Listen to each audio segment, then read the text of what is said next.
How to count carb grams for diabetes meal planning. If you have diabetes, managing your carbohydrate intake is essential for keeping your blood sugar levels stable. Understanding how to count carbohydrate grams can be a game changer in your meal planning. Let's break it down step by step. First, it is important to know what carbohydrates are. They are nutrients found in foods like bread, rice, pasta, fruits, vegetables, milk, and sweets. When you eat carbs, your body breaks them down into glucose, which can raise your blood sugar levels. To start counting carb grams, you need to identify which foods contain carbohydrates. Focus on foods with starches, sugars, and fiber.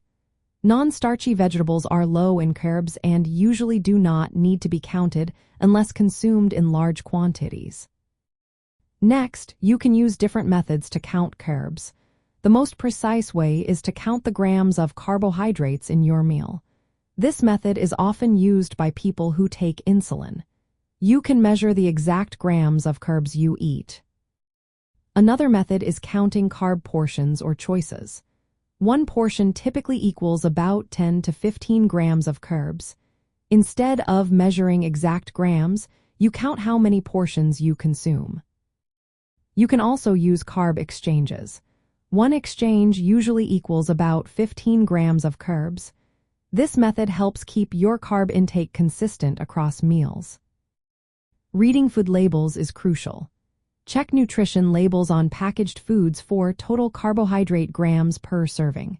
For fresh foods without labels, you can use carb counting books, apps, or websites that provide this information. Estimating carbs with standard portion sizes is also helpful.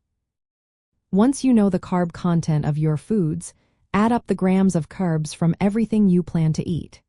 For example, if you have 2 slices of bread, each with 15 grams of carbs, and a medium apple with about 25 grams of carbs, your total would be 55 grams.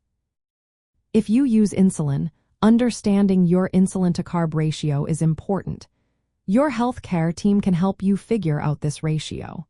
For instance, if your ratio is 1 to 10, you would take 1 unit of insulin for every 10 grams of carbs.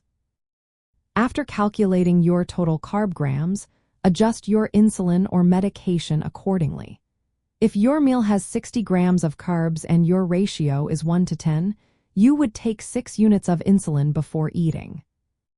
Keep in mind that other factors can influence your insulin dose.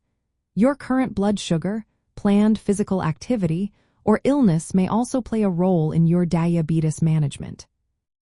Finally, practice makes perfect. Counting carbs takes time to master. Working with a dietitian or diabetes educator can help you learn to estimate carbs accurately and adjust your meals and insulin safely. For example, a breakfast of 2 shredded wheat biscuits, 200 milliliters of semi-skimmed milk, 50 grams of Greek yogurt, and 40 grams of blueberries contains about 50 grams of carbs. If your insulin-to-carb ratio is 1 to 10, you would take 5 units of insulin before eating. Counting carb grams is about identifying carb-containing foods, measuring or estimating their carb content, and using your insulin-to-carb ratio to manage your blood sugar effectively. This method allows for flexibility and better blood sugar control for those with diabetes, especially those on insulin therapy.